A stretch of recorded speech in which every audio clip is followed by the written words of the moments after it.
Regarding the reply to this controversy, though many points, what we Muslims should be aware that this government, the Modi government of India, they have an agenda. They are trying their level best to see to it that they marginalize the Muslims. This government is a fascist government. They have a Hindutva agenda, and they're trying their level best to see to it that they subjugate and they persecute the Muslims of India. And we have to be prepared that this will happen. Now it is a situation of banning the hijab. Tomorrow they'll ban the Muslim men from wearing beard, and so on and so forth. And they have an agenda, and we know a couple of years back they came up with the Citizen Amendment Bill, which turned into a Citizen Amendment Act. And I'll just overall give what a Muslim should do. And I've given a 17-point program. And each Muslim should do what he can do the best for being a part of how to protect the rights of the Muslim. Number one, though this answer is about hijab, but it can be used for similar things also. Number one, that we Muslims should condemn the wrong that is being done. We Muslims, all of us, should condemn the anti-hijab movement that has been started by the Karnataka government, and it will spread to other parts of India. It's already spreading. Number one, we have to condemn it with whatever ability we have. And today, social media is very common, and almost all the Muslims have some or the other access, whether it be to the Facebook, whether it be to the Instagram, whether it be on the YouTube, whether it be on the Twitter, whether it be on the WhatsApp, whether it be the SMS messages. We should see to it that we condemn this act to the best ability to as many people as we can, and make an awareness also amongst the non-Muslims. And we should see to it that we acquire the knowledge. The question posed by the last sister, that how can we describe about hijab, quote Quranic verses, as she wants to give a talk about other scriptures. This you will easily find in my talk on women's rights, on my lectures on hijab and modesty, Islam, women in Islam and other religions. I'll just mention here in brief that the two verses that are given in the Quran regarding hijab is from Surah Nur, chapter number 24, verse number 31, where Allah says, "Say to the believing woman that she should lower her gaze and guard her modesty, and display not her beauty except what appears ordinary of, and to draw her veil, a head covering over her bosom, except in front of her husband, her son, her husband's father, and a big list of mahram, the close relatives which she can't marry is given." This is talking about the head covering, that it's compulsory for the Muslim woman that she should cover her head and draw the head covering over her bosom, and display not her beauty except what appears ordinary of, except in front of the mahrams. And the next verse which speaks about hijab is Surah Ahzab, chapter number 33, verse number 59, which says that, "O Prophet, tell your wives, your daughters, and the believing women that when they go abroad, they should put on the jilbab, the overcoat, so that they shall be recognized, and it will prevent them from being molested." So here the Quran says that the overcoat is required for the Muslimah when they go abroad, so that they shall be recognized and it will prevent them from being molested. So hijab, the reason is given in the Quran, Allah says, prevent them from being molested, from being teased, etc. These two are the major verses in the Quran talking about the hijab. There are various hadith you can refer to my lecture on women's rights. And as far as hijab is concerned, there are basically 6 criteria for hijab. The first is the extent, which differs between the male and the woman. For the male, it's from the navel to the knee. For the woman, the complete body should be covered. The only part that can be seen are the face and the hands up to the wrist. There are some scholars who say that even the face should be covered. So the extent is the one which differs between the man and the woman. The remaining 5 criteria are the same. The second is the clothes they wear, it should not be tight fitting so that it reveals the figure. Number 3, it should not be tight fitting, so it reveals the figure. Number 3, it should not be translucent or transparent so that you can see through. Number 4, it should not be glamorous so that it attracts the opposite sex. Number 5, it should not resemble that of the opposite sex. And number 6, it should not resemble that of the other religions besides Islam. These are basically the 6 criteria of hijab, which mainly talks about the clothes, but hijab in toto, besides the clothing, it also refers to how a person walks, how a person talks, how a person thinks, and it's in detail. This was in a nutshell as far as hijab is concerned and the quotation in the Quran. Hijab is also mentioned in the major religions, in the scriptures of the other major religions. Hijab is also mentioned in Christianity. If you read the Bible, it's mentioned in the book of Deuteronomy, chapter number 22, verse number 5. It says that the men should not wear clothes that would pertain to a woman, and a woman should not wear clothes that would pertain to a man. All those who do, they are an abomination to their Lord. It further mentioned in the 1 Timothy, chapter number 2, verse number 9, that the woman should be dressed up with sobriety and with shamefacedness, and they should not wear costly array of braided hair of gold or pearl. It further mentioned in the 1 Corinthians, chapter number 11, verse number 5 and 6, that the woman that prayeth with her head uncovered, her head should be shorn off. That means the Bible says that a woman who prays with the head uncovered, she dishonors her head, and her hair should be shaved off. There is no verse in the Quran or the Hadith that I know where it says that the woman's head should be shaved off. But the Bible is more stricter than the Quran or the Hadith as far as hijab is concerned.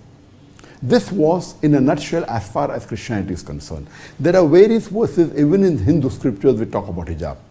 If you read the Mahacharitra, Act number 2, page number 71, where Sri Ram, he says to his wife Sita that Parusram, our elder, is coming, so you lower your gaze and you draw the veil. It's further mentioned in Rig Veda, book number 8, hymn number 33, verse number 19.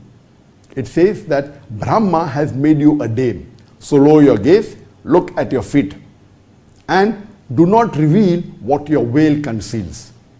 It's also mentioned in Rig Veda, book number 10, hymn number 85, verse number 30, that a husband should not wear clothes of the wife. And there are various verses. You can refer to my lecture on similarities between Islam and Hinduism, also a similarity between Islam and Christianity, where I've spoken about modesty. This was in a nutshell regarding the question of the last sister, that she wants some points. But for more details, you can refer to my video cassettes and my books on this topic, or you can go on the Al Hidayah platform and you can go through the course on similarities between Islam and Hinduism and the other talks on comparative religion. So point number 1, as I mentioned, that there should be protest, there should be condemnation. Point number 1, there should be condemnation by whatever way you can on the social media to whichever people you can regarding the anti-hijab movement. Number 2, you should acquire knowledge and see to it that you spread this knowledge of the deen, about hijab, that hijab is there in the other religion, and spread as much as you can, whether in the form of booklets, whether you go to a website and take the answer and forward it to your friends, etc. Point number 3, that see to it that you make an awareness. You can have plays on the streets, you can have posters and billboards talking about hijab, about the rights of the Muslim woman. You can have information put on buses, on trains, on rickshaws. Whatever you can, you should do maximum. Point number 4, if you have contact with the media, whether you can write articles in the newspapers or in magazines, or if you have contact with the television stations, see to it you have programs, awareness of this and talking about the rights. And in all the secular countries, and India is a democratic country, it's a secular country, it is enshrined in a constitution that every citizen of India has the right to preach, propagate and practice his or her religion. And it is a fundamental right of every citizen of India that they can practice their religion. And we should make it a point that hijab is the fard for every Muslim woman, and it is our right, and no one can take away this right from us. So this awareness should be made as much as possible, whether with street plays, whether on the media, whether on the television, as much as you can. Point number 5, that there should be a protest. There should be a peaceful protest. There should be a large gathering, and making it a point that what the Karnataka government has done is totally against the constitution and we are against it. And protests have a great impact. And recently, as you may be aware, that the protest done by the farmers, it was a protest that was there for 1 year, 4 months and 2 days. There were 3 laws passed against the farmers, 3 farm bills in the parliament, and there was a protest done by farmers of India, mainly from the state of Punjab, and they came and they did a protest in the city of India, in the capital city of India, in Delhi, and they did a protest. It was for 1 year, 4 months and 2 days, from the 9th of August 2020 till the 11th of December 2020-21. And there were hundreds of thousands of people all over India, mainly in the city of Delhi, and they protested. So much so that the government was forced to take back the 3 laws they passed, and they reversed it. It was a very successful protest, and they were firm on it. And we know that these protests, if it's done unanimously, with unity, it has a great impact. So what the Muslims should do is that the Muslims, they should be united.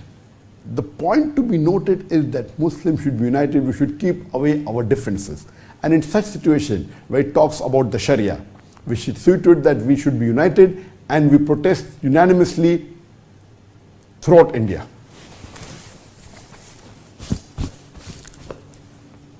And according to the government, the Muslims are more than 4.5%.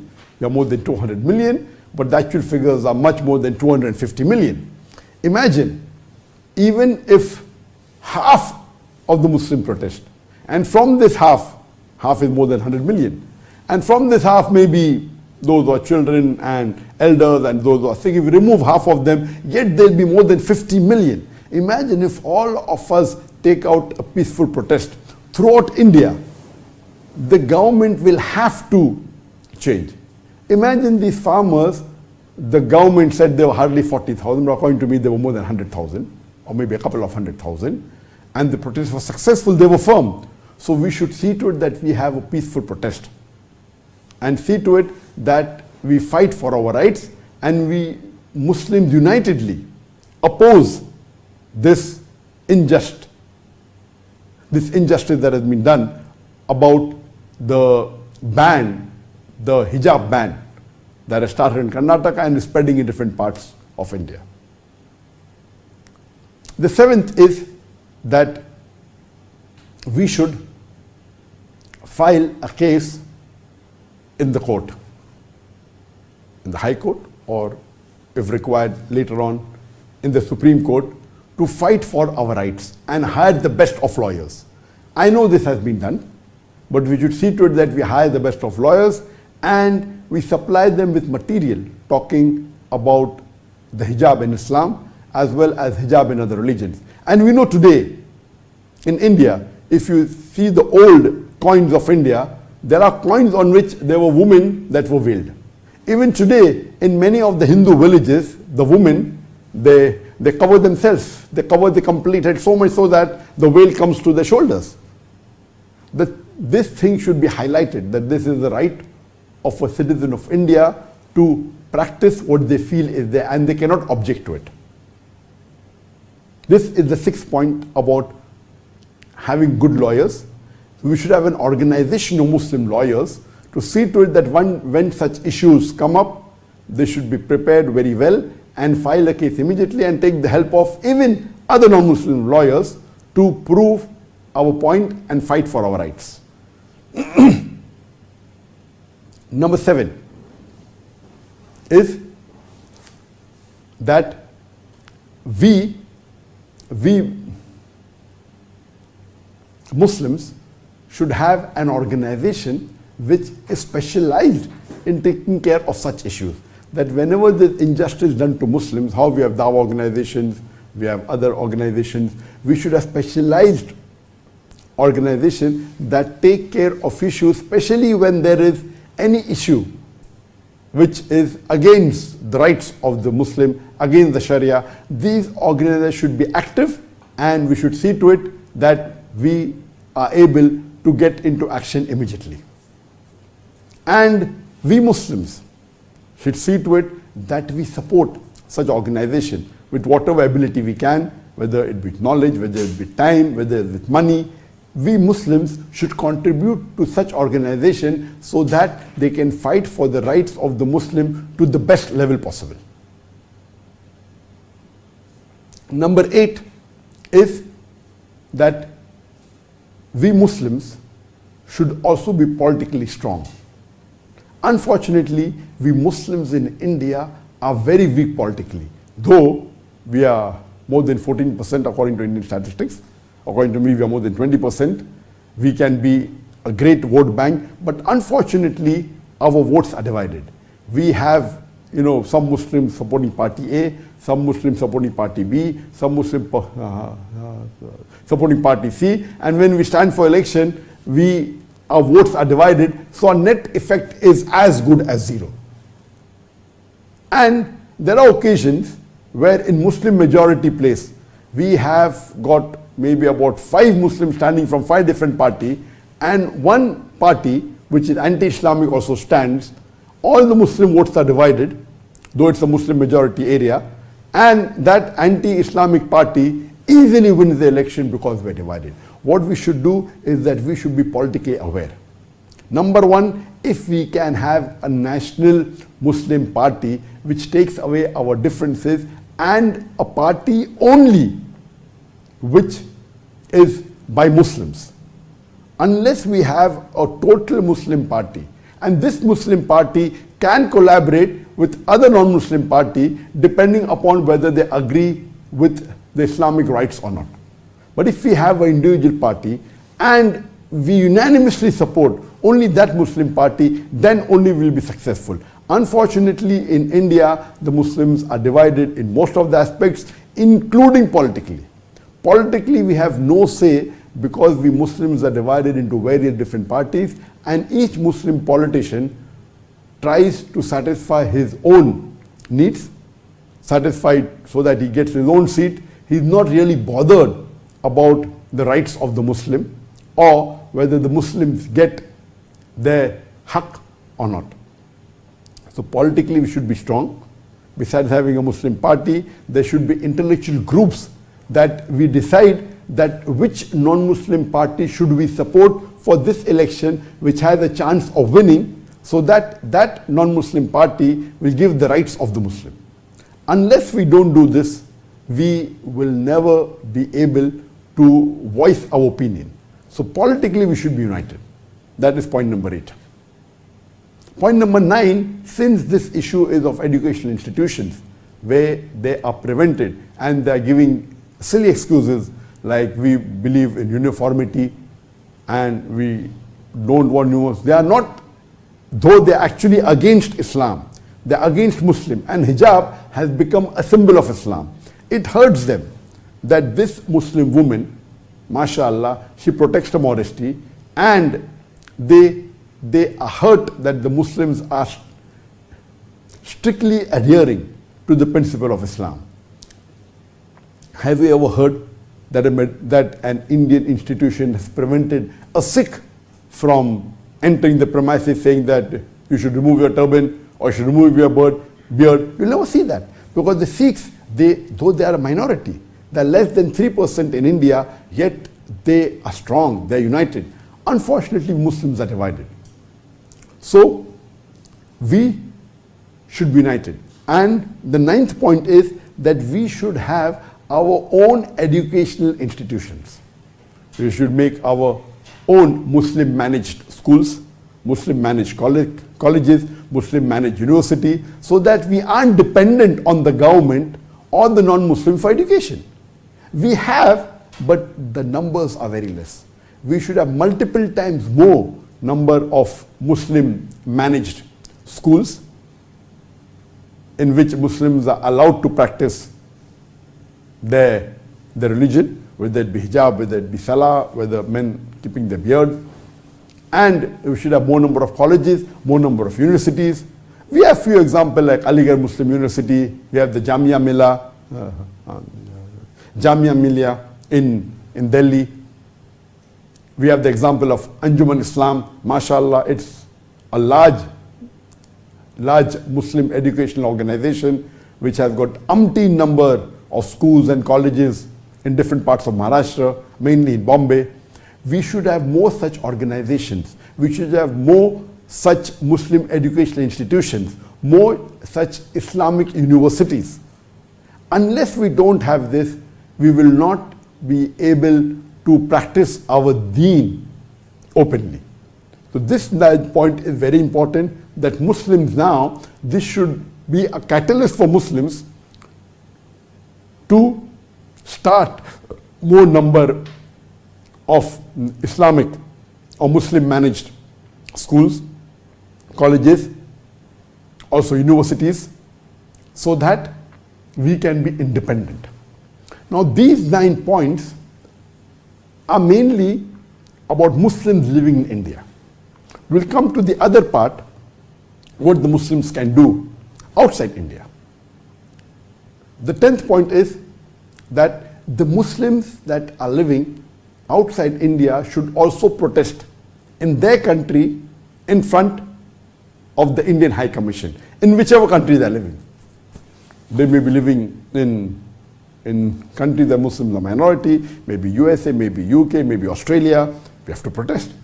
And mainly in the Muslim majority countries, we should see to it that we protest against the unjust anti-hijab movement that has started in Karnataka. And see to it that we protest, a peaceful protest, in front of the Indian High Commission in different parts of the world, and give a letter of protest to the ambassador of India in their country. Number 11,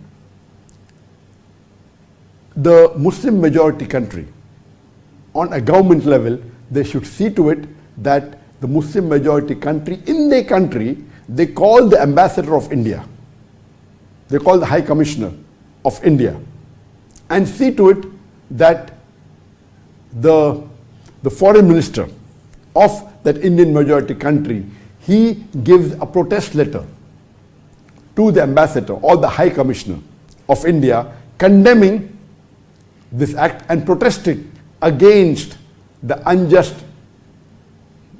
ban on hijab on the Muslim women. This is the 11th point. 12th, on a higher level, the Muslim countries, if yet India does not stop with the persecution of the Muslims, they should cut the trade with India. And we know that a few months back there was a conference held in Haridwar by the Hindutva organizations, and there they said that the Hindus should not deal with Muslims, we should not buy goods from the Muslims, we should not see to it that we don't give our houses on rent to the Muslims, we should not let them study in our institution, and they gave a list of things how the Muslims should be persecuted. If this is the agenda that we should not buy from the Muslims, we should not sell our goods to the Muslims, so why don't they extend it throughout the world? Do you know that India has trade with many Muslim countries? Amongst the 19 top countries which India trades with, do you know 10 of them are Muslims? 50% of the top 19 countries that India trades with, more than 50% are Muslim countries. Do you know that? And among the things that the Muslim countries are known for and which supply India is the petrol, it is the natural gas, it is the palm oil, and all this is a requirement. The palm oil, 90% of the exported palm oil are by Muslim countries, Indonesia and Malaysia. And India is the biggest consumer of palm oil. If this Haridwar movement is saying that we should not buy from Muslims, that we should not sell to Muslims, and why don't they extend it throughout the world? It would be difficult for the Indian government to survive. They require petrol, they require natural gas, they require palm oil, and there are other things. There are many other things.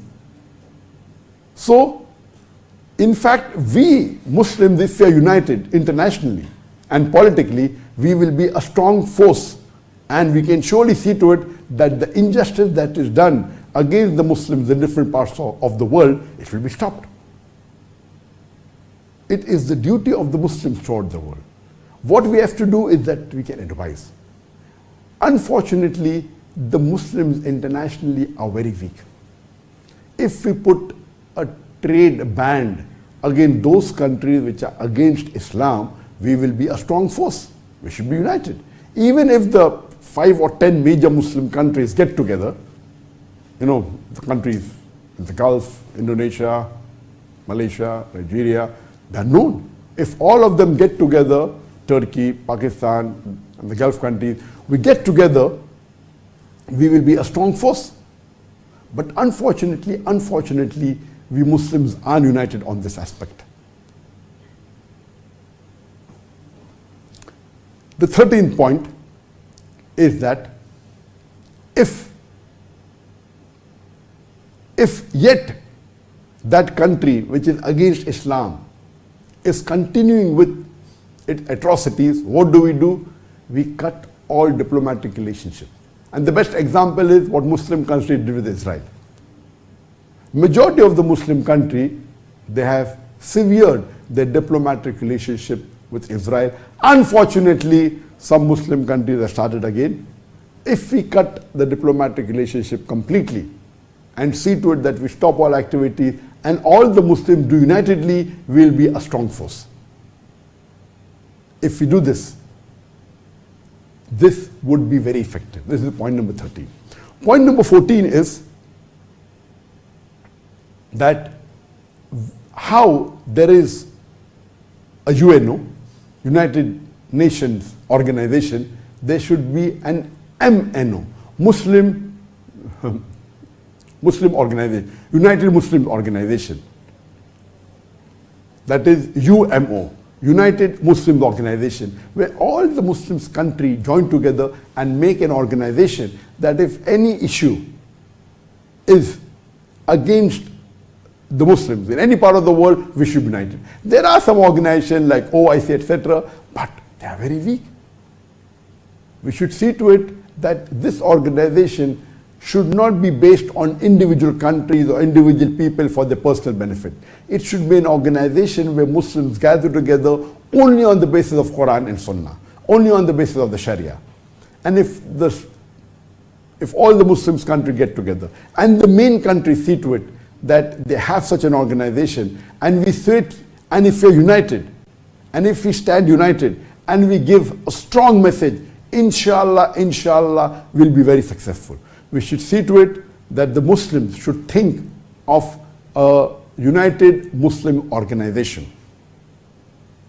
It should be much powerful even than the UNO. Then only will we be successful. And the next point, that is the 15th point, is that we should have, how there is a WTO, World Trade Organization, there should be a Muslim trade organization where all the Muslim countries get together and they trade together so that we will be a much powerful force unitedly. So if you want to fix a price for petrol, we see to it that we collaborate and we communicate with each other and put a fixed price. If you have to send palm oil, see to it that the Muslim countries collaborate and see to it its benefit for both. So if we have a Muslim trade organization where all the Muslim countries get together and we trade under one banner, will be much more effective. Point number 16, how there is the Interpol, International Police, we should have an Islamic police.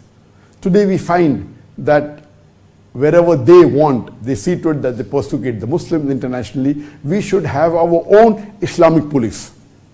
so that we set the rules and conditions, what is right and what is wrong. And the last and the 17th point, which is the most important and which will surely happen, is that unless we don't go back to the original. In Islam, we know that our beloved Prophet Muhammad and Islam believes in a khilafah. Unfortunately, this khilafah was abolished approximately about 100 years back in 1923. And the last khilafah was in Turkey at the time of Ottoman Empire, and from that time we have become weak. Inshallah, inshallah, whether you want it or not, the khilafah is going to be reinstated, whether you like it or not. And Allah has promised in the Quran, in no less than 3 different places. In Surah Tawbah, chapter number 9, verse number 33. In Surah Fatah, chapter number 48, verse number 28. And Surah Saf, chapter number 61, verse number 9, Allah says that هُوَ الَّذِي أَرْسَلَ رَسُولَهُ بِالْهُدَى وَدِينُ الْحَقِّ لِيُظْهِرَهُ عَلَى الدِّينِ كُلِّهِ. That Allah has sent His messenger with guidance and the religion of truth, so that it will prevail over all the other religions, over all the other isms, whether it be Christianism, Judaism, Hinduism, Buddhism, socialism, atheism. Islam is destined to supersede all, kulli, master them all. And Allah says in 2 places in the Quran that وَلَوْ قَرِّ الْمُشْرِكُونَ, however much the mushrik don't like it. And one place Allah says وَقَفَى بِاللَّهِ شَهِيدًا, and enough is Allah as a witness. 3 places Allah repeats this message, that هُوَ الَّذِي أَرْسَلَ رَسُولَهُ بِالْهُدَى وَدِينُ الْحَقِّ لِيُظْهِرَهُ عَلَى الدِّينِ كُلِّهِ وَلَوْ كَرِّ الْمُشْرِكُونَ. وَقَفَى بِاللَّهِ شَهِيدًا, that Allah has sent His messenger with guidance and the religion of truth, so that it will prevail over all the other religions, over all the other isms, however much the mushrik don't like it, however much the pagans, the idol worshippers don't like it. And enough is Allah as a witness. And we know